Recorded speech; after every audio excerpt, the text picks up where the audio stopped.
আমরা মুহাম্মদ সাল্লাল্লাহু আলাইহি সাল্লামের ইসলামে বিশ্বাস করি, আমরা সাহাবায়ে কেরামদের ইসলামে বিশ্বাস করি, আমরা আমেরিকা, রাশিয়া, ইউরোপের ইসলাম বিশ্বাস করি না। আমরা পুরাতন ইসলামে বিশ্বাস করি, নতুন ইসলামে বিশ্বাস করি না। এখন তোমরা কি করবে, নতুন ইসলাম না পুরাতন ইসলাম? কথা বলে না। কোন ইসলামের পক্ষে তোমরা? সাহাবাদের ইসলামের পক্ষে না আমেরিকার ইসলামের পক্ষে? সাহাবাদের ইসলামের পক্ষে না ব্রিটিশদের ইসলামের পক্ষে? সাহাবাদের ইসলামের পক্ষে না তথাকথিত নেতাদের ইসলামের পক্ষে? মনে রাখবে কথা ইনশাআল্লাহ।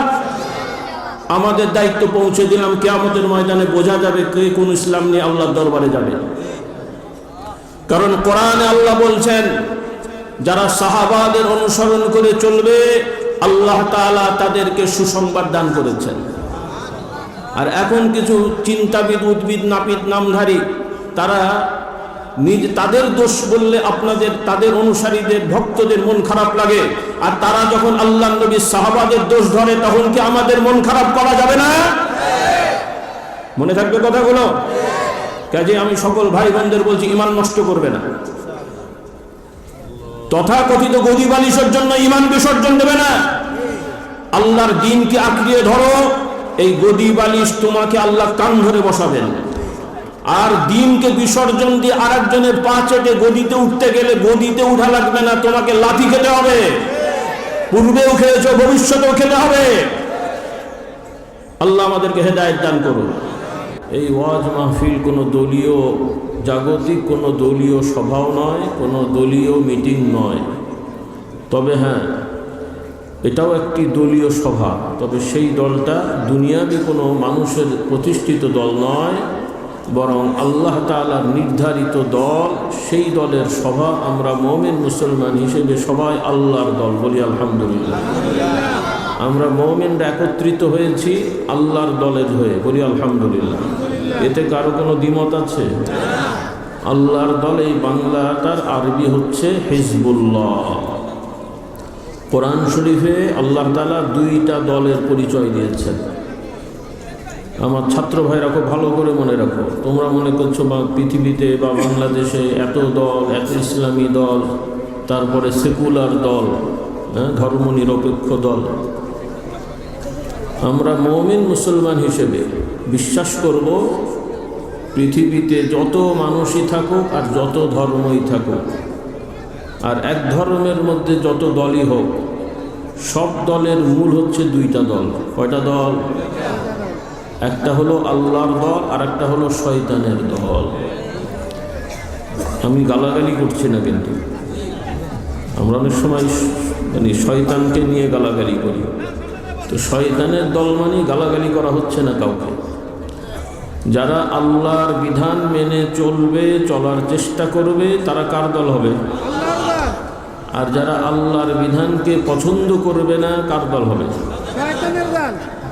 এখন কেউ যদি মনে করে যে শয়তানের দল তো শুনতে খারাপ লাগে, আমি শয়তানের দলও না, আল্লাহর দলে না, মাঝামাঝি নিরপেক্ষ, হয় কোনো দিন? এইখানে নিরপেক্ষ হওয়ার সুযোগ নেই। সব জায়গায় নিরপেক্ষ হওয়া যায় না। কিছু কিছু জায়গায় নিরপেক্ষ হওয়া যায়, আবার কিছু জায়গায় নিরপেক্ষ হতে হয়। নিরপেক্ষ হতে হয়। এই যেমন আপনারা রাজনীতি করেন অনেকেই, দলীয় রাজনীতি। আমরা দলীয় রাজনীতি করি না। এটা নিয়ে অনেকের বুঝতে ভুল হয়। দলীয় রাজনীতি আর ইসলামী রাজনীতি এক জিনিস না। আমরা ইসলামী রাজনীতি, রাষ্ট্র ব্যবস্থায় বিশ্বাস করি, বলি আলহামদুলিল্লাহ। কারণ ইসলামের মধ্যে মানব জাতির জন্য সকল বিষয়ের সমাধান, সকল বিষয়ের দিক নির্দেশনা দেয়া আছে, বলি আলহামদুলিল্লাহ। তাহলে মানুষ সামাজিক জীব, তারা সমাজবদ্ধ হয়ে কোথাও না কোথাও থাকবে, সেই সমাজকে কেন্দ্র করে রাষ্ট্র হবে। কাজেই সেই রাষ্ট্রও কিভাবে পরিচালিত হবে, ইসলামের বিধানে আল্লাহর পক্ষ থেকে বিধান আছে না নাই? অন্য ধর্মে আছে কি নাই সেটা নিয়ে আমাদের অত টেনশন নেই, থাকলেও কি না থাকলেও কি। কারণ ইসলাম ছাড়া যত ধর্ম আছে সব ধর্মই মানব রচিত, মানুষের দ্বারা বিকৃত। হয় পরিপূর্ণটাই রচিত, অথবা নবীদের রেখে যাওয়া বিধানকে বিকৃত করে এক এক এলাকায়, গোষ্ঠীতে, এক এক ব্যক্তি দ্বারা এক এক ধরনের ধর্ম সৃষ্টি হয়েছে।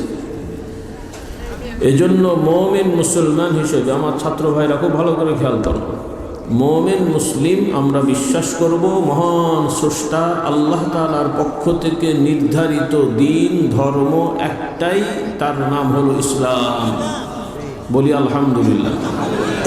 এখানে দ্বিমত হওয়ার কোনো সুযোগ নেই। কেউ যদি মনে করে এটা বাড়াবাড়ি কথা, সেটা তার ভুল বুঝ। এটা বাড়াবাড়ি কথা না, এটাই চিরসত্য কথা।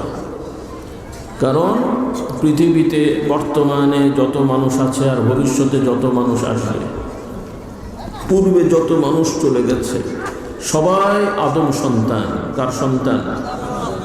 আদম। আরবিতে বলা হয় আদম, হ্যাঁ, ইনসান বলা হয়। আর সনাতন ভাষা বা বাংলা, হিন্দি, উর্দু এই সমস্ত ভাষায় বলা হয় মানুষ। মানুষ বলে না, মানুষ। মনু থেকে মানুষ, মনু, সেখান থেকে মানুষ। অন্য ধর্মের লোকেরা, ভারতীয়রা, তারাও বিশ্বাস করে যে আদিকালের প্রথম মানুষ হচ্ছেন আদম বা মানুষ, সেখান থেকে। তাহলে আদম আলাইহিস সালাম তিনি সৃষ্টি, তাকে বানিয়েছেন কে? আল্লাহ। তিনি শুধু না, এই সৃষ্টি জগতের যা কিছু আছে সব কিছুর স্রষ্টা একমাত্র কে?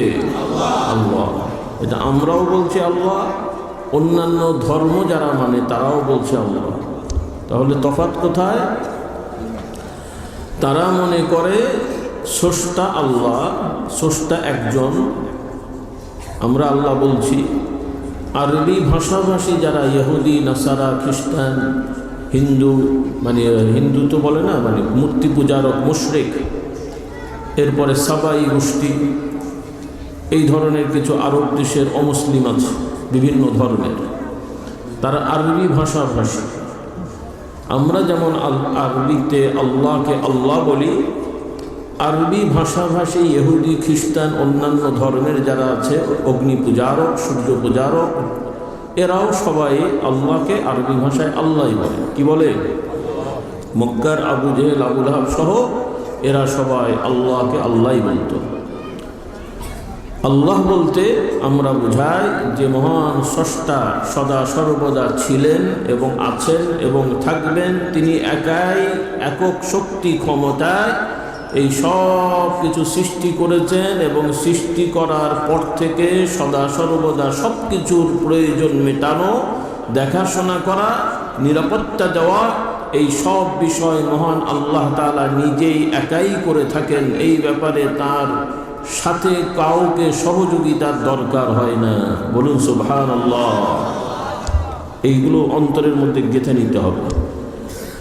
সেই আদম আলাইহিস সালামকে আল্লাহ তাআলা যে শিক্ষা দিয়েছেন, সেই শিক্ষা কিয়ামত পর্যন্ত নবী রাসূলগণের মাধ্যমে আল্লাহ তাআলা আমাদের কাছে পৌঁছে দেওয়ার ব্যবস্থা করেছেন। সেই শিক্ষাটাই হলো আল্লাহর দেওয়া দিন। বলুন আলহামদুলিল্লাহ। আর আল্লাহ তাআলার পক্ষ থেকে যে দিন, আরবিতে বলে দিন, এই দিনের অনুবাদ বাংলায় হবে ধর্ম। ইদানিং কাউকে কাউকে বলতে শোনা যাচ্ছে, তারা বলছেন দিন মানে ধর্ম নয়, দিন মানে মতাদর্শ। তো ধর্মটা কি? ধর্মের মধ্যেও তো মতাদর্শ আছে না নাই? তাহলে দিন মানে ধর্ম নয় এটা বলতে পারেন না। বেশি মানে কথা বলতে গেলে অনেক সময় গুলিয়ে যায়। বাংলা কথা আছে, অতি চালাকের কি যেন হয়, বেশি চালাক হওয়া ভালো না। আরবি যা আছে সেটার বাংলা কি বা অন্য ভাষায় কি সেটা আপনি বলেন। তবে হ্যাঁ, তারা হয়তো বুঝতে ভুল করেছে অথবা বোঝাতে ভুল করে। ইসলাম একটি দিন, অন্যান্য দিনও দিন, কিন্তু ইসলাম আর অন্য দিন এক জিনিস না। কারণ ইসলাম এমন একটি দিন যেটা মহান আল্লাহ তাআলার পক্ষ থেকে নির্ধারিত। বলুন সুবহানাল্লাহ। আর ইসলাম বাদে যত দিন আছে, যত ধর্ম আছে, সবগুলো মানুষের দ্বারা বিকৃত অথবা প্রতিষ্ঠিত। বলুন নাউজুবিল্লাহ। এজন্য আপনাদের মনে করিয়ে দিই, আমার যুবকেরা সূরাতুল কাফিরুন ভালো করে মুখস্থ করবে, অনুবাদ পড়বে এবং তাফসীর পড়বে, তাহলে দিন মানে কি আমাদের কাছে স্পষ্ট হয়ে যাবে। হ্যাঁ, কুল ইয়া আইয়ুহাল কাফিরুন লা আ'বুদু মা তা'বুদুন, শেষে আয়াতে আছে লাকুম দীনুকুম ওয়ালিয়া দীন। হ্যাঁ, তাহলে এখানে বোঝা গেল ইসলাম যেমন একটি দিন, অমুসলমানদেরও দিন আছে। আর এই দিনের বাংলা হচ্ছে ধর্ম, তবে ইসলাম ধর্ম আর অন্য ধর্ম এক না, এটা আমাদেরকে আগে বুঝতে হবে। বর্তমানে কিছু ভাইয়েরা উদারতার নামে সব গুলিয়ে ফেলেছে। কোরআনের শিক্ষা আমাদেরকে আল্লাহ তাআলা শিখিয়েছেন যে সব মানুষ হচ্ছে আদম সন্তান, এটা আমরা বিশ্বাস করি আলহামদুলিল্লাহ। কিন্তু যারা আল্লাহর আইন মানবে না, আল্লাহর বিধান মানবে না, তাদের ব্যাপারে আল্লাহ তাআলা পরিচয় দিয়েছেন তারা কাফের এবং মুশরিক। তারা কাফের এবং মুশরিক, এটা গালাগালি নয়। কাফের মুশরিক যারা এই কাজটা করে তাদেরকে কাফের মুশরিক বললে তার মানে এটা গালাগালি হলো না। হ্যাঁ, একজন কাফের নয়, মুশরিক নয়, তাকে যদি আমি অন্যায়ভাবে আপনি বলেন আমি বলি, এটা তাদের জন্য খারাপ, এটা আমাদের জন্য খারাপ কথা। কিন্তু যে ব্যক্তি কুফরি করে, শিরকি করে এবং তার বিশ্বাসটাই ওইটা, তো তাকে তো ওই নামে পরিচয় দিতেই হবে। এজন্য বর্তমান পৃথিবীতে যত ধর্মের অনুসারী আছে সবাই কাফের এবং মুশরিক। একমাত্র যারা সত্যিকার কলেমায় বিশ্বাস করে দৃঢ়তার সহিত এটা পালন করে লা ইলাহা ইল্লাল্লাহ, এরা বাদে। কারণ বর্তমানে আবার মুসলমান পরিচয় দেয়, কলেমা শরীফও পড়ে, এই ধরনের লোকের মধ্যেও অনেক কাফের মুশরিক আছে। আল্লাহ এদেরকে হেদায়েত দান করুন। মানে সে মুখে পড়ে লা ইলাহা ইল্লাল্লাহ, কিন্তু এমনকি কিছু কিছু বিধানও সে পালন করে, নামাজ পড়ে, রোজা করে, হয়তো দাঁড়িয়ে রাখে, জব্বা গায়ে দেয়, হাতে তসবিহ নিয়ে ঘোরে, কিন্তু তাদের যে বিশ্বাস, মুখে লা ইলাহা ইল্লাল্লাহ পড়ল, কিন্তু সে যে বিশ্বাসটা করে, তার মুখ দিয়ে যে কথা বের হয়, তাতে বোঝা যাচ্ছে যে সে কলেমা শরীফ হয় বিশ্বাস করে না অথবা সে বোঝে না, হয় বিশ্বাস করে না অথবা বোঝে না। কারণ বহু মুসলমান আছেন কলেমা শরীফও পড়ে, আবার মাজারে যেও সেজদা করে। আপনারা শুনেছেন তো নাকি? তাহলে কলেমা শরীফ যদি কেউ ভালো করে বোঝে, সে কি মাজারে সেজদা করতে পারে? বহু মুসলমান আছে আল্লাহ যা হারাম করেছেন সেগুলোকে তারা বৈধ মনে করে। হ্যাঁ, যে কোনো জিনিস, বিশেষ করে বর্তমান পৃথিবীতে এবং আপনাদের এই সোনার বাংলাদেশে, হ্যাঁ, যেখানে মুসলমানের সংখ্যার দিক থেকে মাশাআল্লাহ দেখলে হার্টফেল করার মতো, শতকরা 90% মানুষ মুসলমান, সংখ্যা কত সুন্দর, কিন্তু বাদ বিচার করলে খুঁজে পাওয়া মুশকিল। যেমন আমরা দেখি মাঝে মাঝে আমাদের আবেগ আছে, ভক্তি আছে, ভালোবাসা আছে, কথা ভালো কথা, মাঝে মাঝে দেখবেন ওয়াজ মাহফিলও স্লোগান হয়, আমরাও দিই, আপনারাও বলেন কোরআনের আলো ঘরে ঘরে যাব, শুনতে ভালো লাগে। কি চান না আপনারা? আলহামদুলিল্লাহ, কথা তো ভালো, কিন্তু এখন এই যে আপনারা ভালো করে বসে আছেন সবাই, কয়জন লোক, আমি কাউকে লজ্জা দিচ্ছি না, এটা তো কোনো দলীয় সভা না, আপনারা মোহাব্বত করে ইসলামের জন্য এসেছেন, কয়জন লোক পাওয়া যাবে যারা সহি শুদ্ধ করে কোরআন পড়তে জানেন? বেশি না কম? খুব কম। আচ্ছা, যারাও তেলাওয়াত করতে জানেন নিয়মিত, মোটামুটি কিছু পড়েন, এরকম সংখ্যা কম না বেশি? কয়েক পারা পড়ার তো প্রশ্নই ওঠে না। আর শুধু আপনাদের কি দোষ দেবো? আমাদের মতন যারা হুজুর, মৌলানা, পীর সাহেব, ইমাম, খতিবরা ঘুরে বেড়াচ্ছি, জরিপ করলে খুব কম মানুষই পাওয়া যাবে যে যিনি নিয়মিত কয়েক পারা করে তেলাওয়াত করেন। হ্যাঁ, কঠিন না? আল্লাহ আমাদের হেদায়েত দান করুন। এটা তো শুধু তেলাওয়াতের কথা বলছি। এই যে আপনারা বিভিন্ন বয়সের আছেন, 50, 60, 70, 80 বছর বয়সের দু একজন আছে, কয়জন বলতে পারবেন যে আমার এই জীবনে অন্তত একবার হলেও পুরো কোরআনটা অনুবাদ সহ আমি শেষ করেছি? পাওয়া যাবে? তাহলে এই ধরনের সেনাবাহিনী নিয়ে যুদ্ধ করতে গেলে কেমন জয় হবে বলেন? হ্যাঁ, বিজয় হবে না মার খাওয়া লাগবে? কোরআনের আলো জ্বলছে তো ভালো কথা। যখন মাঠে মিটিং হয়, আপনারা হয়তো অনেকে চিন্তা করবেন কোরআনুল আলো জ্বালাতে তো নামাজ লাগে না, কি বলেন? আমার মতন কয়েক ডজন পীর সাহেব মন্ত্রী হলেই তো কোরআনের আলো জ্বলে, আপনারা নামাজ ছাড়াই জ্বলে তো? কি রাগ করলো মনে হয়? হ্যাঁ, আমাদের মতন মাওলানা হুজুর পীর সাহেব বা ইসলামী কিছু দলের লোকেরা মন্ত্রী মিনিস্টার হয়ে গেল, আর আপনারা বেনামাজি বেরোজগার বেপর্দা হয়ে ঘুরে বেড়ালেন, কোরআনের আলো জ্বলে গেছে। তাও আপনারা তো এরকমই জ্বালাতে চাচ্ছেন যে আমি নামাজ পড়বো না, তবে মসজিদ বানাবো। কি বলে? তুমি ফেরেশতা বানাবে? নামাজ কি ফেরেশতা পড়বে? আমার বউ পর্দা করবে না, কিন্তু কোরআনের আলো জ্বলবে। কেমন করে জ্বলবে? তো এই ধরনের কথা বললে বিশ্বাস করা যাবে? ভণ্ডামি হবে না? তাহলে এই ভণ্ডামি করে কখন ইসলাম হবে না? অবশ্যই কথাগুলো সুন্দর এবং বাস্তবায়ন হতে হবে। আমরা মুসলমান, এদেশে মুসলমানের সংখ্যা বেশি, তো যেখানে 92 তো অনেক পরের কথা, যেখানে মুসলমান কিছু থাকবে অটোমেটিক সেই সমাজ, আমরা যদি সত্যিকার মুসলমান হই, আমাদের আদব আখলাক চরিত্র এমন হওয়া উচিত যে আমাদের সংখ্যা কম হলেও আল্লাহর আইন সমাজে বাস্তবায়িত হবে। সুবহানাল্লাহ বললেন না? কারণ আল্লাহর বিধান এমনই এক বিধান, যেই বিধানে অন্য কোনো ধর্মের মানুষের কোনো ক্ষতি নেই, বরং উপকার আছে। তাহলে সেই উপকারের জিনিস অন্য ধর্মের মানুষ মেনে নেবে নাকি বিরোধিতা করবে? হ্যাঁ, মেনে নেবে না বিরোধিতা করবে? কিন্তু আপনি আমি তো ইসলামের সেই চিত্র দেখাচ্ছি না। আপনি আমি নিজে ইসলাম মানব না, উল্টো আরও অন্যদেরকে গালাগালি করব, এমনি সময় বিভিন্ন রকমের জ্বালিয়ে দাও পুড়িয়ে দাও, এই করব সেই করব, আর ইলেকশনের সময় হলে আবার তাদের ধর্মীয় অনুষ্ঠানে যে লাড্ডু খাবো। কি বলেন? সুন্দর কথা হল। আল্লাহ হেদায়েত দান করুন। এতদিন নারায়ে তাকবীর দিয়ে কোরআনের আলো জ্বালিয়েছেন, এখন মনে হচ্ছে হরিবল দিয়ে জ্বালাবেন মনে হচ্ছে। ভাবসাব তো এরকমই। এগুলো করলে হয়? নীতি আদর্শ থাকতে হবে না? আখলাক চরিত্র থাকতে হবে না? সব কিছু গুলিয়ে ফেললে কেমন করে হবে? হক হক থাকতে হবে, বাতিল বাতিলের জায়গায় রাখতে হবে। মানুষ হিসেবে ধর্ম বর্ণ নির্বিশেষে সব মানুষের সাথে ভালো আচরণ করা, ইনসাফপূর্ণ ব্যবহার করা, এটা ইসলামের শিক্ষা। বলি আলহামদুলিল্লাহ।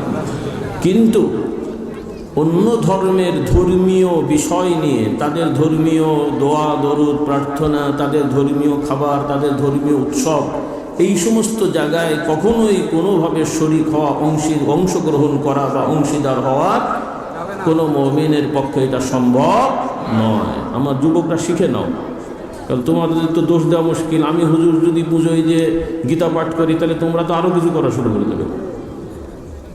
যুবকরা কি যাবে না এরকম? আমাকে যদি দেখে যে আমি আর একজনের কী বলে আপনার খ্রিস্টানদের বড়দিনে কেক কাটা শুরু করে দিয়েছি, তাহলে বাচ্চারা করবে না? পীর সাহেব করলে তো মুরিদ আরও বেশি করবে। যার যার ধর্ম শেষে মানবে, সেখানে আমরা বিরোধিতা করব না। কিন্তু আমরা কারো ধর্মীয় উৎসবে যে তাদের ধর্মীয় খাবার খাওয়া, সারা বছর কেক খান, কোনো মানা নাই। অমুসলিম ভাইয়ের বাড়িতে মেহমানদারি করতে গেলে সে যদি এমনি কেক দেয়, সেটা খাওয়া দোষ না। অমুসলিম হিন্দু ভাইদের বাড়িতে গেছেন, এমনি তাদের লাড্ডু বানানো আছে, সেটা আপনাকে দেয়, দোষ না।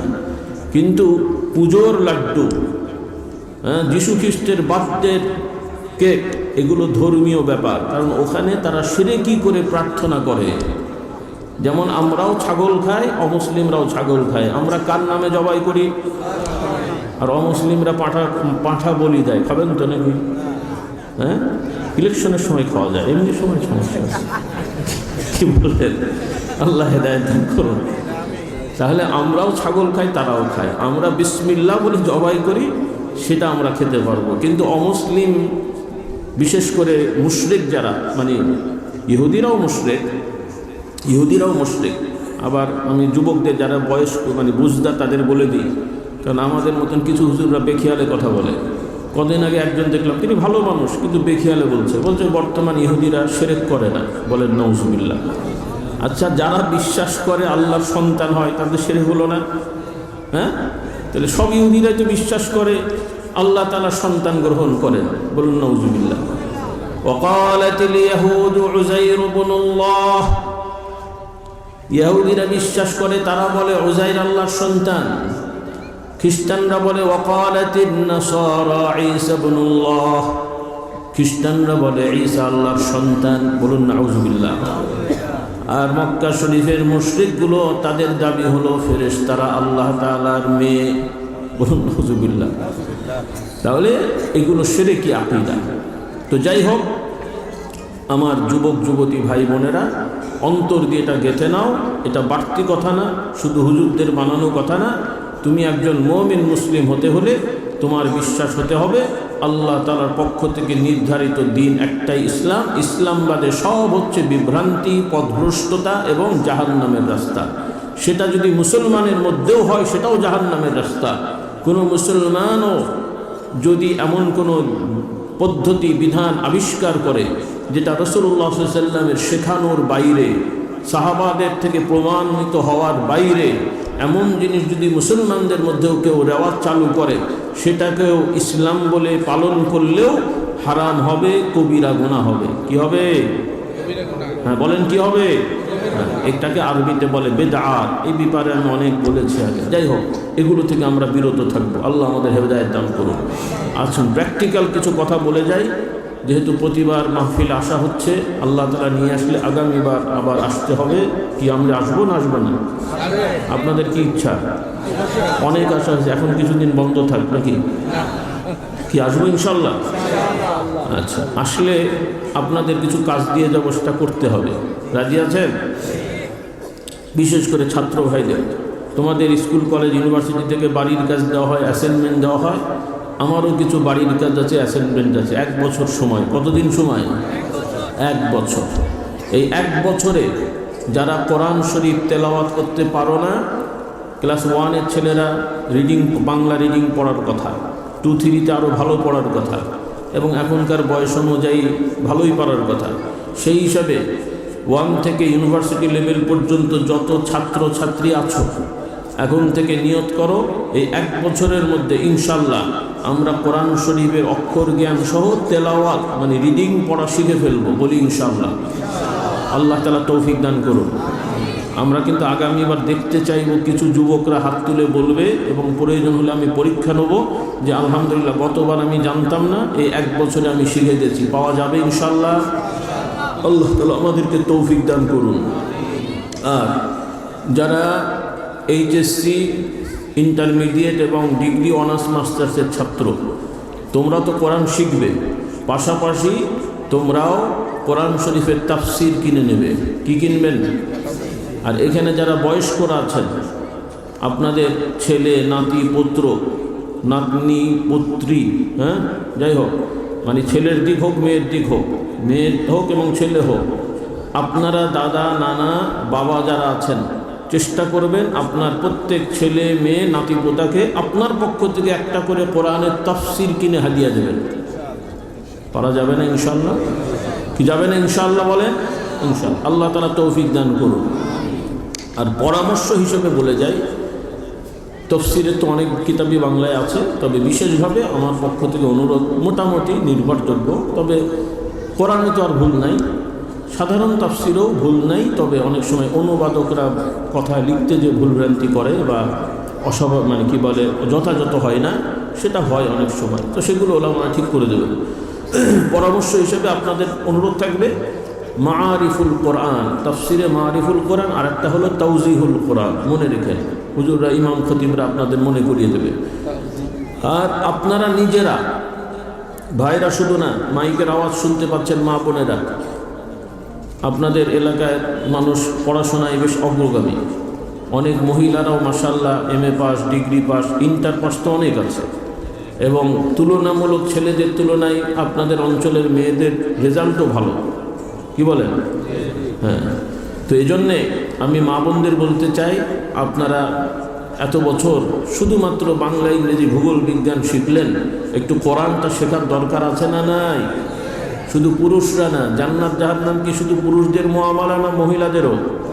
মা বোনরাও কোরআনের তাফসীর পড়বেন, নিয়মিত অল্প অল্প করে পড়বেন, কারণ এর দ্বারা ঈমানটা শক্তিশালী হবে, একজন ভালো মুসলমান হওয়া যাবে। বলি আল্লাহ। ইসলাম কঠিন না ভাই, ইসলামের মতন সহজ কোনো ধর্ম নেই। কারণ কোনো কোনো ধর্মে ভালো খাবার খাওয়া যায় না, মানে তাদের ধর্মে বড় হতে হলে, আমরা যেমন আল্লাহর ওলি হতে চাই, আল্লাহর প্রিয় হতে চাই, হ্যাঁ, তো আল্লাহর প্রিয় হওয়ার জন্য কি করতে হয়? বউ তালাক দিতে হয়, এলাকা ছেড়ে, আবাসিক এলাকা ছেড়ে জঙ্গলে যেতে হয়, খাবার দাবার বন্ধ করে দিতে হয়, টয়লেটে যাওয়া বন্ধ করে দিতে হয়। তাহলে আল্লাহর ওলি হওয়ার জন্য অস্বাভাবিক কোনো কিছু করার বিধান ইসলামে নাই, বরং প্রত্যেকটা মানুষের স্বাভাবিক জীবনের সব চাহিদাই সুন্দরভাবে পালন করার নাম ইসলাম। বলুন সুবহানাল্লাহ। ইসলাম মানে আপনি পুরুষ হিসেবে, নারী হিসেবে বিবাহ শাদী করে সংসার করবেন, মানুষ হিসেবে খাবার দাবারের প্রয়োজন আছে, সব থেকে ভালো ভালো মজাদার খাবার খাবেন, পর্যাপ্ত ঘুমাবেন এবং আল্লাহর বিধানের মৌলিক বিধানগুলো পালন করে কিছু নামাজ রোজা করবেন, আপনি বড় মুসলমান হয়ে যাবেন। সুবহানাল্লাহ বললেন না? আল্লাহর ওলি হওয়ার জন্য ঘুম বাদ দিয়ে বসে থাকতে বলা হয় নাই। কারণ আমি এগুলো কেন বলছি, অন্যান্য ধর্মে এগুলো আছে, তাদের ধর্মে মানে তাদের কথায় আল্লাহর ওলি হতে গেলে বিয়ে করানো যায় না, তাদের কথায় আল্লাহর প্রিয় হতে গেলে ঘুম বাদ দিতে হয়, মানে জোর করে বসে দেখতে হয়। হ্যাঁ, আর রাসূলুল্লাহ সাল্লাল্লাহু আলাইহি ওয়াসাল্লামের শিক্ষা জোর করে ইবাদত করবে না। তার মানে কি নামাজ বাদ দিতে বললাম? আর গন্ডগোল বাকি আর না, ফরজ তো পড়তেই হবে, ফরজ পড়তেই হবে। কিন্তু নফল নামাজ পড়ছেন, 4 রাকাত পড়লেন, 6 রাকাত পড়লেন, টার্গেট ছিল 8 রাকাত 10 রাকাত পড়ার, কিন্তু 2-4 রাকাত পড়ার পরে ক্লান্তি লাগছে, ঘুম ঘুম লাগছে, জোর করে পড়েন না, আপনি বিশ্রামে চলে যান। কোরআন টার্গেট ছিল 1 পারা পড়বো, পৌনে 1 পারা, আধা পারা পড়ার পরে দেখবেন ঝিমানো লাগছে, বিরক্ত লাগছে, মানে কষ্ট লাগছে, বাদ দিতে হবে। বলুন সুবহানাল্লাহ। কিন্তু অন্য ধর্মে বলছে না, জোর করতে হবে। হ্যাঁ, ইসলামের বিধান, খুব খিদে লেগে গেছে, এমন সময় ইকামত হয়েছে, নামাজ শুরু হচ্ছে, জামাত শুরু হচ্ছে, প্রচণ্ড খিদাও লেগেছে, আর বাড়িতে খাবারও রেডি আছে, খাবারও রেডি, জামাতও শুরু হয়েছে, খিদে লেগেছে, কোনটা আগে করতে হবে? হ্যাঁ, নাকি জামাতে যেতে হবে? কারণ ওই সময় খাবার বাদ দিয়ে জামাতে গেলেন ঠিকই, কিন্তু ইন্নী ওয়াজ্জাহতু মুখে বললেও মনোযোগ কোন দিকে? আল্লাহু আকবার, চিন্তা হচ্ছে বাড়ি যাব খাবো। হ্যাঁ, আল্লাহু আকবার সুবহান রাব্বিয়াল আযীম, বাড়ি যাব খাবো। কি বলেন, কেমন নামাজ হবে? কাজে রাসূলুল্লাহ সাল্লাল্লাহু আলাইহি ওয়াসাল্লাম বললেন, এই অবস্থায় তুমি জামাতে না যে আগে খেয়ে দিয়ে নাও, খেয়ে দিয়ে তারপরে নামাজ পড়ো। বলুন সুবহানাল্লাহ। তবে সব জায়গায় আবার ভুলিয়েন না, যদি দেখা যায় যে নামাজ কাজা হয়ে যাবে, তখন কিন্তু নামাজ পড়ে নিতে হবে, তখন আগে পড়তে হবে। কারণ জামাতে যাওয়া জরুরি, কিন্তু না গেলেও ওয়াক্ত থাকবে না। হ্যাঁ, কথা বোঝানো গেছে? আমার যুবকদের বলছি, একটু বোঝার জন্য বলছি। অন্যান্য ধর্মে আগেও বলেছি মনে হয়, আবার মনে করে দিচ্ছি, কেউ কেউ সব খায়, কুকুর, বিড়াল, হাঁস, মুরগি, এমনকি ওই ময়লা আবর্জনায় যে টয়লেটে পোকা থাকে ওগুলোও তারা খায়। বলুন নাউযুবিল্লাহ, সর্বভোগী বলে। আবার কিছু লোকের আছে গরু, ছাগল, হাঁস, মানি কোনো পশু খায় না, তাদের ভাষায় জীবহত্যা মহাপাপ, কাজে এগুলো খাওয়া যাবে না। তো কি খায় তারা? তারা সবজি খায়, ভাত খায়, গম খায়। ভাত তো চাল দিয়ে হয়, আর চাল হয় কোত্থেকে? ধান থেকে। তাহলে আগে মানুষ জানতো না, বুঝতো না, কিন্তু গবেষকরা বলেছেন, বিজ্ঞানীরা এখন জানাচ্ছেন যে এই গাছপালা সব কিছুর মধ্যে কি আছে? প্রাণ আছে। তাহলে গরু জবাই করলে জীবন নষ্ট হলো, তাহলে গাছ কাটলেও কি হলো? তাহলে ধান কাটলে তো জীবন নষ্ট হলো। তাহলে আগে খেয়েছেন, এখন তো খাওয়া বাদ দিতে হবে। গম কাটলেও একই কথা, কদু একটা ঝুলছে কাটলেন, ওটা কি হবে? জীবন নষ্ট হবে না? তাহলে কদু খাওয়া যাবে না, কুমড়ো খাওয়া যাবে না, কিছুই খাওয়া যাবে না। তাহলে কি খেতে হবে? বাচ্চারা বলো কি খাবে? হ্যাঁ, পানি। আরে পানির নামই তো জীবন, সেটাও খাওয়া যাবে না। তা আমি চিন্তা করে একটা বের করেছি, যেটার আশা করি জীবন নাই। সেটা হলো কিছু চর, কিছু থাপ্পড়, কিছু ঘুষি, কিছু কিল। কি বলেন? সকালবেলা উঠে 2-4টা চর, সাথে একটু কানমূলা, এর সাথে 2টা ঘুষি। কি বলে? তাই তো? আল্লাহ হেদায়েত দান করুন। দেখেন বেশি দার্শনিক হতে যে সব গুলিয়ে ফেলেছে। আর আল্লাহ তাআলা আমাদেরকে শিক্ষা দেন, ওয়াকুলু মিম্মা রাযাকনাকুম হালালান তাইয়্যিবা। আল্লাহ তাআলা বলছেন তোমরা খাবার দাবার খাও যেগুলো আমি তোমাদের জন্য হালাল এবং বৈধ এবং ভালো হিসেবে ঘোষণা করেছি। সুবহানাল্লাহ। আল্লাহ তাআলা বিভিন্ন খাবার দিয়ে আল্লাহ তাআলা বলছেন ফালইয়ানজুরিল ইনসানু ইলা তাআমিহি আন্না সাবাবনাল মা'a সাব্বা। এভাবে আল্লাহ তাআলা উদাহরণ দিয়েছেন, বলুন সুবহানাল্লাহ। এভাবে ফল ফলাদি আল্লাহ তাআলা দিয়েছেন, ওয়া ফাকিহাতুন ওয়া আব্বাম মাতা'আল লাকুম ওয়া লিআনআমিকুম।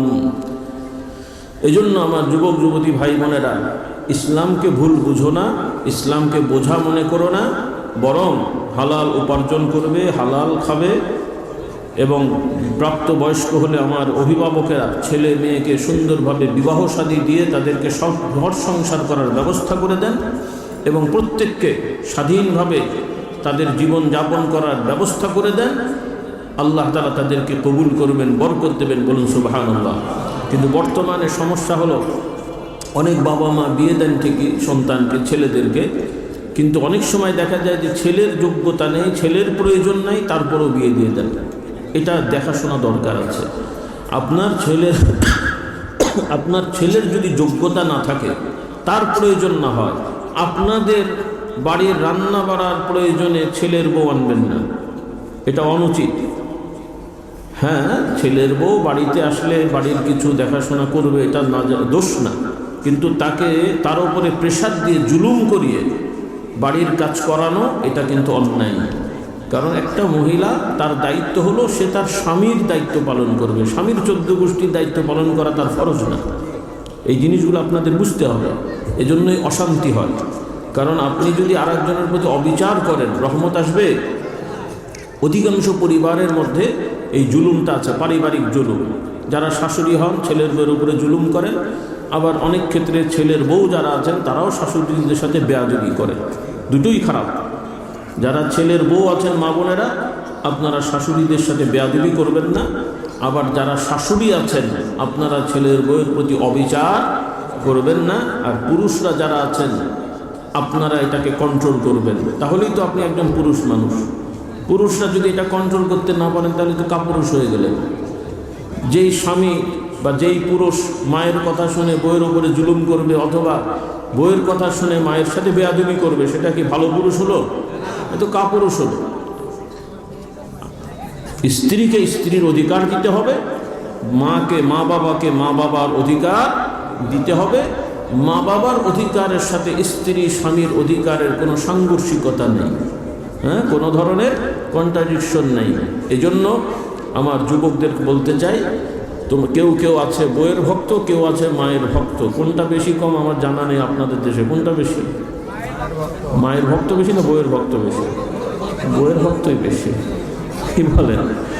হ্যাঁ, তো যাই হোক, অর্থাৎ মাকে মায়ের মতন করে সম্মান দিতে হবে, বউকে বউয়ের মতন করে সম্মান দিতে হবে। কোরআনে এগুলো এসেছে, এগুলো আমাদের শুধুমাত্র যৌক্তিক কথা, আমাদের যুক্তির কথা না, এটা কোরআনের হুকুম। নামাজ যেমন আল্লাহ হুকুম দিয়েছেন, রোজা যেমন আল্লাহ হুকুম দিয়েছেন, ওই রকম বাবা মার অধিকার আদায় করা, সেবা করা, এটাও হুকুম কার? এবং স্ত্রীর অধিকার আদায় করা, ভালো ব্যবহার করা হুকুম কার? আল্লাহ তাআলা আমাদের এগুলো মেনে চলার তৌফিক দেন। এখন আমি কিছু আনুষঙ্গিক কথা বলবো। এই যে আমরা এখানে আসি, একটু আপনাদের জানা দরকার, বিশেষ করে নতুন প্রজন্ম, কারণ তাদের তো জানা নেই। তারা মনে করছে হুজুররা আসেন, ওয়াজ মাহফিল হয়, আমরা এমনি এমনি চলে আসিনি। একটা হলো এই যে আপনারা দেখলেন কত 39 বছর ধরে এখানে মাহফিল হচ্ছে, বলি আলহামদুলিল্লাহ। এখন মাশাআল্লাহ রাস্তা হয়েছে, সুন্দরভাবে আমরা গাড়ি করে আসছি, আরও অনেক কিছু করে আসছি, আলহামদুলিল্লাহ। কিন্তু একটা সময় আমাদের বাবারা দাদারা এই সমস্ত এলাকায় প্রথমত আগে ট্রেনে আসতো স্টেশন পর্যন্ত, সেখান থেকে গরুর গাড়ি, মহিষের গাড়ি, নৌকা করে, পায়ে হেঁটে, ভ্যানে করে, পালকি করে আপনাদের এই বিভিন্ন গ্রামে গ্রামে যে দিনের দাওয়াত দিয়েছেন, বলি আলহামদুলিল্লাহ। কাজেই বর্তমান অনেক আলোচক আছেন যাদেরকে বক্তা বলা হয়, তারা কি করেন না করেন আল্লাহ পাক জানেন, কিন্তু বাহ্যিকভাবে তাদের অবস্থায় দেখা যায় যে তারা ব্যবসা করতে আসেন। কিন্তু আলহামদুলিল্লাহ, আমাদের ভুল হতে পারে, তবে আমাদের বাপদাদা চাচারা আপনাদের দেশে ব্যবসা করতে আসেন নাই, তারা ইসলাম প্রচারে এসেছেন। তাদের এই মেহনতের ফসল আজকে এই মৌলানা হুজুর পীর সাহেবেরা। কিন্তু মুশকিল হয়, আপনাদের যা অবস্থা, কেউ কেউ যা অবস্থা, তাতে মনে হচ্ছে কারো বাবা যদি কালো হয়, সে হয়তো পরিচয় না দিয়ে আরেকজন ফর্সা লোককে বলবে উনি আমার বাবা। তাহলে নিজের বাবার পরিচয় ভুলে আরেকজনকে বাবা বললে সে কি ভালো সন্তান? তাহলে এখন আপনারা কি হবেন একটু ভালো করে বুঝে নেন। যাদের দ্বারা ইসলাম পেলে, যাদের দ্বারা দিন শিখলে, আজকে তাদের তোমাদের ভালো লাগছে না, লক্ষণ কিন্তু ভালো না। এটাই বলে দিয়ে গেলাম, আর মুখ খারাপ করলাম না। আমরা মুহাম্মদ সাল্লাল্লাহু আলাইহি সাল্লামের ইসলামে বিশ্বাস করি, আমরা সাহাবায়ে কেরামদের ইসলামে বিশ্বাস করি, আমরা আমেরিকা, রাশিয়া, ইউরোপের ইসলাম বিশ্বাস করি না। আমরা পুরাতন ইসলামে বিশ্বাস করি, নতুন ইসলামে বিশ্বাস করি না। এখন তোমরা কি করবে, নতুন ইসলাম না পুরাতন ইসলাম? কথা বলে না। কোন ইসলামের পক্ষে তোমরা? সাহাবাদের ইসলামের পক্ষে না আমেরিকার ইসলামের পক্ষে? সাহাবাদের ইসলামের পক্ষে না ব্রিটিশদের ইসলামের পক্ষে? সাহাবাদের ইসলামের পক্ষে না তথাকথিত নেতাদের ইসলামের পক্ষে? মনে রাখবে কথা ইনশাআল্লাহ। আমাদের দায়িত্ব পৌঁছে দিলাম, কিয়ামতের ময়দানে বোঝা যাবে কে কোন ইসলাম নিয়ে আল্লাহর দরবারে যাবে। কারণ কোরআনে আল্লাহ বলছেন, যারা সাহাবাদের অনুসরণ করে চলবে আল্লাহ তাআলা তাদেরকে সুসংবাদ দান করেছেন। আর এখন কিছু চিন্তাবিদ, উদ্ভিদ, নাপিত, নামধারী, তারা তাদের দোষ বললে আপনাদের, তাদের অনুসারীদের, ভক্তদের মন খারাপ লাগে। আর তারা যখন আল্লাহ নবী সাহাবাদের দোষ ধরে, তখন কি আমাদের মন খারাপ করা যাবে না? মনে থাকবে কথাগুলো। কাজে আমি সকল ভাই বোনদের বলছি, ঈমান নষ্ট করবে না। তথাকথিত গদি বালিশের জন্য ঈমান বিসর্জন দেবে না। আল্লাহর দ্বীনকে আঁকড়িয়ে ধরো। এই গদি বালিশ তোমাকে আল্লাহ কান ধরে বসাবেন। আর দ্বীনকে বিসর্জন দিয়ে আরেকজনের পা চেটে গদিতে উঠতে গেলে গদিতে উঠা লাগবে না, তোমাকে লাথি খেতে হবে। পূর্বেও খেয়েছো, ভবিষ্যতেও খেতে হবে। আল্লাহ আমাদেরকে হেদায়েত দান করুন। এজন্য আমার ভাইরা, মুহাম্মদ সাল্লাল্লাহু আলাইহি সাল্লাম শেষ নবী, তারপরে আর কেউ নবী আসবে না, কোরআন সাক্ষী, আল্লাহ নবী জানিয়েছেন। মনে থাকবে কথাগুলো। তবে হ্যাঁ, নবী আসবেন না, কিন্তু আল্লাহ রাসূল সাল্লাল্লাহু আলাইহি সাল্লাম সেই রেখে যাওয়া আদর্শ মানুষের মধ্যে বিকৃত হবে, আল্লাহ তাআলা সাবধান করেছেন, আল্লাহ নবী সাবধান করেছেন। তাহলে আল্লাহ রাসূল সাল্লাল্লাহু আলাইহি সাল্লাম রেখে যাওয়া আদর্শকে যদি কেউ বিকৃত করে, আল্লাহ তাআলা বিধান রেখেছেন এই সমাজের মধ্যে আল্লাহ তাআলা এমন কিছু আল্লাহর প্রিয় বান্দার আবির্ভাব ঘটাবেন, যারা আল্লাহর নবীর সেই রেখে যাওয়া দ্বীনকে, আদর্শকে যারা বিকৃত করেছে, তাদের থেকে সেটাকে আবার পুনরায় সুন্দরভাবে সংস্কার করে দেবেন। বলুন সুবহানাল্লাহ। হাদিসের ভাষায় তাদেরকে বলা হয় মুজাদ্দিদ। কি বলা হয়? আবার বলেন, কি বলে? নবী মানি হলেন যিনি আল্লাহর পক্ষ থেকে জ্ঞান অর্জন করে নির্দিষ্ট দায়িত্ব পেয়ে মানুষকে শিক্ষা দেন, এনারা হচ্ছেন নবী।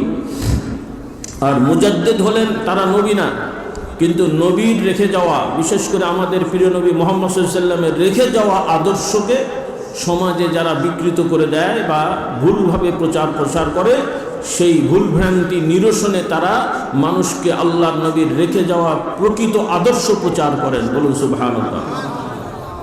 এই জন্য ইসলামী ইতিহাসে সাহাবায়ে কেরামদের থেকে আমাদের পর্যন্ত উলামায়ে কেরাম ব্যাখ্যা করেছেন। মুহাদ্দিসিনদের অনেককেই মুজাদ্দিদ বলা হয়েছে, ফুকাহাদের অনেককে মুজাদ্দিদ বলা হয়েছে। ইমাম মালিক রহমতুল্লাহ আলাইহি, আপনারা নাম শুনেছেন, সবার মনে থাকবেন। আমার ছাত্র ভাইরা, intermediate class 9, 10, intermediate, degree, honours, মাস্টারের ছাত্র ভাইরা, তোমরাও ইসলাম শিখবে।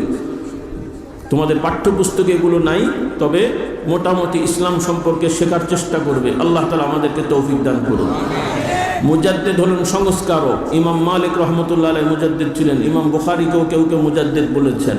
এরকম অনেক পৃথিবীতে ছিলেন এবং থাকবেন এবং বর্তমানেও আছেন, বলি আলহামদুলিল্লাহ। এক এক এলাকায় এক একজন হবেন। আমরা সবাইকে সম্মান করব। তবে আমি বোঝার জন্য বলছি, এই যে আজকে আমরা ফুরফুরার পরিচয় আপনাদের এখানে আসি, এখানে আমি নতুন আসছি না, আমার বাবা দাদা এসছেন, আমার দাদাও এসছেন আশপাশে, তারও আব্বা, আমার পরদাদা, দাদার বাবা ব্রিটিশের সময়, সেই সময় আশপাশে দুই এক জায়গায় এসেছেন। আমরা বর্তমান বলছি না, সেই আজকে থেকে 100 বছর আগে সেই সময়ে তখনকার আলেম ওলামারা, ফুরফুরা পীর মুজাদ্দিদে জামান হযরত আবু বকর সিদ্দিক রহমতুল্লাহ আলাইহি, তার নাম হযরত আবু বকর সিদ্দিক, তাকে সেই সময়ের আলেম ওলামারা তার দাওয়াতি কাজ কর্ম পদ্ধতির কারণে তারাও তাকে মুজাদ্দিদ হিসেবে স্বীকার করেছেন। কারণ সেই সময়ের শিরিক বিদআত সমাজে এত বেশি ছিল ভয়ঙ্করভাবে, সেগুলোকে পরিবর্তন করে ওয়াজ মাহফিল প্রতিষ্ঠা করা, মাদ্রাসা মসজিদ প্রতিষ্ঠা করা, মানুষের মধ্যে বিভিন্ন বেদাতি কর্ম পদ্ধতি পরিবর্তন করে সুন্নতি পদ্ধতি চালু করা, এই মেহনত তিনি করেছেন। আলহামদুলিল্লাহ, আল্লাহর রহমতে আজকে তার সুফল আমরা পাচ্ছি, বলি আলহামদুলিল্লাহ। সেজন্য তাকে মুজাদ্দিদ বলা হয়। যুবকদের মনে করে দিই, এটা আমরা এই কথাকথিত বর্তমান যেন লকব লাগায় অমুক হুজুর তমুক হুজুর, এই সেই অমুক পুরি তমুক পুরি, এই পুরি সেই পুরি, ওগুলো না, কিন্তু এটা তোমাদের জেনে রাখতে হবে। ফুরফুরার পীর আবু বকর সিদ্দিক রহমতুল্লাহ আলাই, তিনি ছিলেন সেই সময়ের একজন সংস্কারক মুজাদ্দিদ। বলেন কি? জোরে বলেন। মুজাদ্দিদ, সংস্কারক, সুন্নাহ প্রতিষ্ঠা করেছেন, বলি আলহামদুলিল্লাহ। কারণ পীর মুরিদিন নামে ভণ্ডামি বহু আগে থেকেই আছে, নতুন না। নবীদেরকে কেন্দ্র করে শিরক হয়েছে। ঈসা আলাইহিস সালাম নবী ছিলেন, কিন্তু তার অনুসারী দাবিদাররা তাকে আল্লাহর সন্তান বলে। দোষ কি ঈসা আলাইহিস সালামের? উযাইর আলাইহিস সালাম নবী বা ভালো মানুষ ছিলেন, আল্লাহর ওলি বা নবী বলেন, কেউ কেউ অন্যটা বলেছে। যাই হোক, তাহলে তাকে আল্লাহর সন্তান বলাতে তিনি দোষী না যারা বলে তারা দোষী? হ্যাঁ, এই জন্য অনেক আলেম পীর মাশায়েখ তারা ভালো মানুষ, কিন্তু তাদেরকে কেন্দ্র করে সমাজে শিরিক বিদআত চালু আছে। এজন্য গণহারে আপনারা আলেম ওলামা বা পীর মাশায়েখদের গণহারে বিরোধিতা দয়া করে করবেন না, কারণ এটা করতে গেলে বেইনসাফি হবে। আপনার এই গ্রামে যদি 5, 7, 10টা বা 100টা চোর ধরা পড়ে, এখন যদি প্রশাসন থেকে বলা হয় এই গ্রামের সবাই চোর, আপনারা খুশি না বেজার? কেন বেজার? 100টা তো ধরা পড়েছে। তো 100টা ধরা পড়লো, আপনারা কি 100 জন নার লোক আছে, কয়েক হাজারের মধ্যে 100 লোক চোর, তার মানে কি সবাই চোর? তাহলে ইনসাফ করতে হবে। তো সমাজে অনেক ভণ্ড আছে, এটা তো আমরাও জানি, আমরাও বলি। পীর মুরিদিন নামে যারা ভণ্ডামি করে তাদের বিরুদ্ধে আমরা পীর হয়েও বলি এবং বলতে হবে। কিন্তু কিছু লোকেরা আছেন তারা গণহারে সব পীরদেরকেই খারাপ জানেন। আরেকটা সমস্যা হলো বর্তমানে, সেটা হলো কিছু ভাইরা নিজেরা একটা ভালো কাজ করবেন, করছেন, ভালো কথা, ভালো কাজ সবাই করবেন, এতে কোনো বাধা নেই। কিন্তু আপনি আমি একটা ভালো কাজ করে যদি দাবি করি একমাত্র আমিই করি আর কেউ করে না, দাবিটা কি সঠিক হবে? হ্যাঁ, এখন আমরা পীর সাহেবরা যদি দাবি করি যে ফুরফুরার পীর মুরিদ হলে আপনি জান্নাতে যাবেন, অন্যরা যেতে পারবে না, সঠিক হবে? তাহলে এখন একজন ইসলামের দল করে যদি তিনি দাবি করে যে আমাদের এই দলের সদস্য হলেই আপনি জান্নাতে যেতে পারবেন, না হলে পারবেন না, এটা কি সঠিক হলো? হ্যাঁ, ভালো কথা সবাই বলবেন। আপনি বলতে পারেন ভাই আলহামদুলিল্লাহ আমরা একটা ভালো কাজ করছি, আমরা একটা ইসলামী দল করে মানুষকে ইসলামের পক্ষে ডাকছি, আপনি আমাদের সাথী হন, ভালো কথা, কোনো দোষ নেই। কিন্তু আপনি যদি মানুষকে শেখান যে একমাত্র আমরাই ইসলাম পালন করি, আমরাই সুসংবাদপ্রাপ্ত জান্নাতি দল, তার মানে এটা হলো ভণ্ড। যে নিজে দাবি করবে আমিই সব, বুঝতে হবে এটাই হলো ভণ্ড। আর যিনি বলবেন আলহামদুলিল্লাহ ভাই আমিও ভালো কাজ করছি, চেষ্টা করছি, আপনারাও করেন, আমার সাথেও করলে করতে পারেন, এমনিও করলে করতে পারেন, আলহামদুলিল্লাহ, ভালো কথা। কথা বোঝা গেছে? সেজন্য আমি সবাইকে অনুরোধ করব, বাড়াবাড়ি করেন না, পরিণতি ভালো হবে না। কৌশল করা ভালো না, মানে কৌশল ঠিক আছে, কৌশল দোষ না, কিন্তু অতি চালাকের কৌশল দোষ না, কৌশল বৈধ, কিন্তু ধোঁকা দেওয়া বৈধ না। কৌশল অবলম্বন করা ইসলামে বৈধতা আছে, কৌশল। কিন্তু আমরা অনেক সময় কৌশল করতে যে ধোঁকা দিই। ইসলামে কৌশল বৈধ, কিন্তু ধোঁকা কোনো অবস্থাতেই বৈধ নয়। যুদ্ধের ক্ষেত্রের কৌশল সেটা ভিন্ন কথা, কিন্তু আমাদের সমাজে যারা মুমিন মুসলমান দাবি করে অথবা ভুলভ্রান্তি যাই আছে, তারা কি আমাদের শত্রু? তাহলে তাদের সাথে এরকম উল্টোপাল্টা ভণ্ডামি কেন করবেন আপনারা, যারাই করেন? এই জন্য অনুরোধ, সবাইকে অনুরোধ করছি, আমরা আগেই বলেছি আবারও বলছি, বুঝতে চেষ্টা করবেন আমরা দলীয় রাজনীতি করি না। তবে তার মানে এটা নয় যে আমরা বলবো না যে কে ভালো কে মন্দ, অথবা আপনারা ভালো লোক নির্ধারণ করবেন কি করবেন না, এটা বলবো না তা নয়, বরং আমরা দলীয় রাজনীতি যেমন করি না এটাও ঠিক। আবার আপনাদের অনুরোধ করব, একজন মুমিন মুসলমান হিসেবে সমাজের দায়িত্বশীল নির্ধারণের ক্ষেত্রে অবশ্যই একজন সৎ, যোগ্য, ইমানদার, ভালো মানুষকে নির্ধারণ করতে হবে। এতে কি দ্বিমত করা যাবে নাকি? এটা তো আমাদের ইমানই দায়িত্ব রে বাবা। কারণ খারাপ লোক যদি আমাদের দায়িত্ব পায় তাহলে সেই লোক কি ভালো কাজ করবে নাকি? আপনারা চিন্তা করছেন ইমামটা খুব ভালো হতে হবে, ফেরেশতা মার্কা, আর সমাজের দায়িত্বশীল 2-4টা খুন করার অভিজ্ঞতা লাগবে নাকি বলেন? চুরি করার একটু অভ্যাস লাগবে, না হলে সে সমাজ চালাবে কেমন করে? এগুলো তো অভিজ্ঞতা নাকি? চুরি করা একটা যোগ্যতা, খুন করা একটা অভিজ্ঞতা নাকি? এরকম চোর আর খুনিদেরকে আপনারা সমাজের দায়িত্বে বসাবেন? কাজেই দুষ্ট লোকের থেকে দূরে থাকতে হবে আর সৎ লোককে সহযোগিতা করতে হবে। রাজি আছে ইনশাল্লাহ? আর এক্ষেত্রে আবার বেশি দলাদলি, বেশি কেন্দ্রিত হওয়া উচিত না, কেন এতে মানুষ দ্বিধাদ্বন্দ্বের মধ্যে পড়ে যায়। একই জায়গায় আমি পীর সাহেবও যদি বলি আমি দায়িত্ব নিতে চাই, আরও 5 জন পীর সাহেব যদি বলে আমি দায়িত্ব নিতে চাই, তাহলে আপনাদের কি অবস্থা হবে ভাই? বিপদে পড়বেন না খুশি হবেন? হ্যাঁ, বিপদে পড়বেন না? সবাই তো পীর সাহেব, এখন কার দলে আপনি যাবেন? আমার দলে আসলে ওই লোক গালাগালি করে, ওই লোকের গলে গেছে ওই লোক গালাগালি, তো আপনারা কোথায় যাবেন? এই জন্য যারা ইসলামের কাজ করব আমরা অন্তত অন্যরা বেশি দল হোক আমরা খুশি, কারণ শয়তান যত গন্ডগোল করবে তত ভালো। কি বলেন? ওরাই মারামারি করে মরুক, রাগ করলেন? হ্যাঁ, চড়ে চড়ে মারামারি করুক, ডাকাতে ডাকাতে মারামারি করুক, ওরা শেষ হোক, ভালো হবে। কিন্তু আমরা মুসলমান হয়ে নিজেরা গালাগালি মারামারি করব না। রাজি আছি ইনশাল্লাহ? নাকি আপনারা চিন্তা করছেন এমনি তো জান্নাতে যাওয়া যাবে না, নিজেরা মারামারি করে মরে শহীদ হই? মুসলমান মারামারি করলে ভাই শহীদ হয় না, রাগ করলে? হ্যাঁ, আমি একজন আরেক হুজুরের সাথে যদি কুস্তাকুস্তি করি, একজন মরে গেলে কি শহীদ হবে না?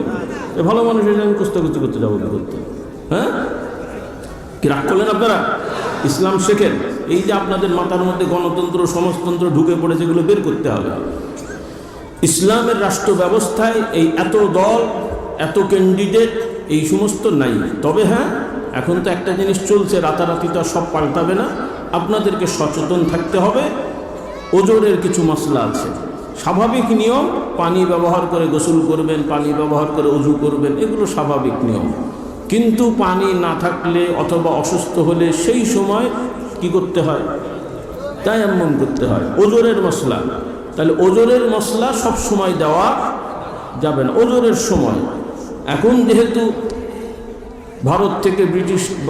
ভারতবর্ষ মুসলমানদের থেকে ছিনতাই করে ব্রিটিশরা দীর্ঘ সময় শোষণ করেছে, তারপরে এক পর্যায়ে এই অঞ্চলের লোক খেপে যাওয়ার কারণে ব্রিটিশরা টিকতে পারলো না, দীর্ঘদিন জুলুম করে লাখ লাখ মানুষ মেরেছে, বা কোটির ওপরে হবে এই 200 বছর হিসাব করলে। তারপরে ব্রিটিশরা চলে গেল ঠিকই, স্বাধীনতার নাম দিয়ে আপনাদেরকে আলাদা করে দিল ঠিকই, কিন্তু বাস্তবে কেউ স্বাধীন হতে পারেন নাই। না ভারত স্বাধীন হতে পারলো, না পাকিস্তান স্বাধীন হতে পারলো, না আপনারা স্বাধীন হতে পেরেছেন। শুধু স্বাধীনতার নামে ভাগ হয়েছেন, আলাদা হয়েছেন, আলাদা আলাদা নাম হয়েছে, বড় বড় নেতা গজিয়েছে, কিন্তু আপনাদের কপালে স্বাধীনতা জোটে নাই। সোজা বাংলা বলে দিলাম। কিন্তু স্বাধীনতা চান তো নাকি বলেন? যদি স্বাধীনতা পেতে হয় তাহলে আল্লাহর গোলামি করে আল্লাহর আইনের পরাধীন হতে হবে। আল্লাহর আইনের পরাধীন হতে পারলে আপনার কাছে স্বাধীনতা আল্লাহ পৌঁছে দেবেন। আর আল্লাহর আইন বাদ দিয়ে স্বাধীন হতে চাইলে কখনোই স্বাধীন হতে পারবেন না। কারণ আল্লাহর আইন বাদ দিলে স্বাধীনতা চাইতে গেলে আপনাকে হয় শয়তানের পা ধরতে হবে, শয়তানকে চাটতে হবে, শয়তানের খলিফা মুরিদদের পা ধরতে হবে। তো শয়তানের পা ধরে কি স্বাধীন হবেন? হ্যাঁ, কথা বোঝা গেছে না বোঝা যায় নাই? আল্লাহ আমাদেরকে হেদায়েত দান করুন। এই বুঝগুলো আপনাদের থাকতে হবে। এই জন্য আপনাদের অনুরোধ করব, সামাজিকভাবে অনেক দলটল আপনারা করেন, সেটা আপনাদের ব্যক্তিগত রুচি। তবে অনুরোধ, যারা ঈমান ইসলাম বোঝে না, ইসলামের বিরোধিতা করে, এমন লোকদের সাথে আমরা চলবো না, ভালো মানুষদের সাথে আমরা চলবো। রাজি আছি ইনশাল্লাহ? আর সবাইকে অনুরোধ করব আমরা ভালো হয়ে যাব। রাজি আছি? যুবকরা ঝগড়া হলে বলে না, এই ভালো হয়ে যাস, ভালো হতে কি বলে? ভালো হতে আসুন আমরা সবাই ভালো হয়ে যাই। কি হয়ে যায়? ভালো হয়ে যায়। মারামারি, গালাগালি, কাটাকাটি, ঝগড়া ফাসাদ না করি, দলাদলি না করি।